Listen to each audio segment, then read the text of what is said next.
আসসালামু আলাইকুম। বাস্তব জীবনটা সত্যিই অনেক কষ্টের, অনেক কষ্টের। যারা সেই কষ্টের অনুভবগুলো করেছে একমাত্র সেই সব ব্যক্তিগুলোই তারা এখান থেকে ফিল করে।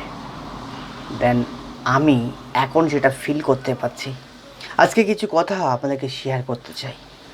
একটা ছেলে যখন ছোট থেকে আস্তে আস্তে বড় হয়, সে ছোটোবেলায় কিছু বুঝতেই পারে না, কারণ তার আব্বু আম্মু তাকে খুব আলোক সোনায় রেখে দেয়।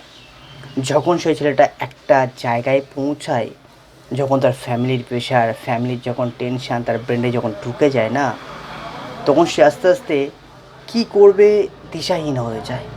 যদি সঠিক একটা সে প্ল্যাটফর্ম পেয়ে যায় তো আলহামদুলিল্লাহ, আর সঠিক যদি সে প্ল্যাটফর্ম না পায়, তার জীবনে সে কী করবে সে কোনো দিক খুঁজে পায় না। আর বর্তমান সমাজের কথা বলবো, যদি আপনি কাউকে কিছু দিতে পারেন তাহলেই আপনি কিছু পাবেন, আর যদি আপনি কিছু কাউকে না দিতে পারেন দেন আপনার ফ্যামিলির কথাই বলেন। যদি আপনার ফ্যামিলিদেরকে যদি আপনি খুশি না করতে পারেন, আপনি আপনার ফ্যামিলির কাছেই মূল্যহীন হয়ে যাবেন, সমাজের চোখে তো দূরের কথা। তো এটাই বাস্তব।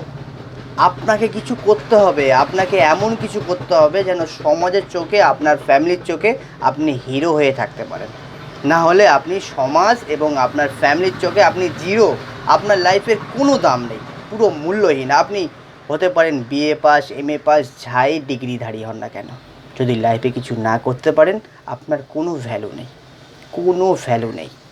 তাই জীবনে আপনি যে প্ল্যাটফর্মেই থাকেন, যেখানেই থাকেন, যে অবস্থায় থাকেন, যে কাজটাই করছো সেই কাজটাকে ছোট ভাববেন না, সেটা থেকেই আপনি মেহনত করুন। দেখবেন আপনার জীবনের এমন একটা প্ল্যাটফর্ম হবে, এমন একটা পজিটিভিটি আসবে, আপনি সেখান থেকে এমন একটা জায়গায় পৌঁছে যাবেন যে পিছন থেকে ফিরে আর তাকাতে হবে না।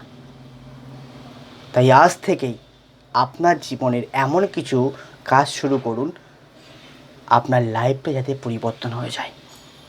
আর একটা কথা, আমার মনের কথা বলছি, এই পৃথিবীতে আমার ক্লোজ কোনো বন্ধু নেই, আমি ক্লোজ কাউকে বন্ধু বানাইনি। আমার একটাই বন্ধু, যার কাছে চাইলেই, যদি সৎভাবে চাই, অনেক কিছুই পাওয়া যায়। যখন আমি নামাজ পড়ি আর নামাজের শেষে যখন আমার খুব কাছের বন্ধু, আমার রব্বি আলামিনের কাছে যখন আমি চাই না দুহাত তুলে, তখন আমি সেটা শান্তি স্বরূপ হিসেবে সেটা আমি পাই। কিন্তু সেটা সৎ হতে হবে, সেটা নেক হতে হবে।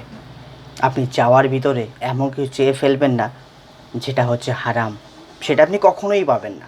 আপনি সৎ আর নেক যদি জিনিস আপনি চান তো ইনশাল্লাহ সেটা আপনি পাবেন, পাবেন, পাবেন। আর একটা কথা মাথায় রাখবেন, আল্লাহ পাক প্রতিটা কিন্তু বান্দাকে কিন্তু পরীক্ষা করে। হয়তো আপনি দুনিয়ার বুকে সেইটা যদি না পান, সেই জিনিসটা হয়তো আল্লাহ পাক আপনাকে আখিরাতে সাজিয়ে রেখেছে। কথাটা মাথায় রাখবেন। তাই সবশেষে একটা কথাই বলতে চাই, যারা 5 ওয়াক্ত নামাজ পড়ছেন না, 5 ওয়াক্ত নামাজ পড়বেন, দিনের পথে থাকবেন, হালাল ইনকাম করবেন, অহংকার করবেন না। আর আমি যেন কখনোই সেই অহংকারের ধারে পাশে না যাই। সবাই আমার জন্য দোয়া করবেন। যতদিন দুনিয়ার বুকে বাঁচবো সৎভাবে বাঁচতে চাই, হালালভাবে উপার্জন করতে চাই, আর হালাল ইনকাম খেতে চাই। তাহলেই এই দুনিয়াটাও সংক্ষিপ্ত সময়ের জন্য, এরপরে আখিরাতে অনেক জীবন বাকি আছে, সেটাই হচ্ছে মেন জীবন।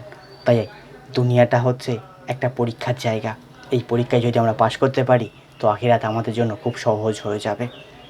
তো সবাই আমার জন্য দোয়া করবেন এবং আমিও সবার জন্য দোয়া করি। ফি আমানিল্লাহ। আসসালামু আলাইকুম।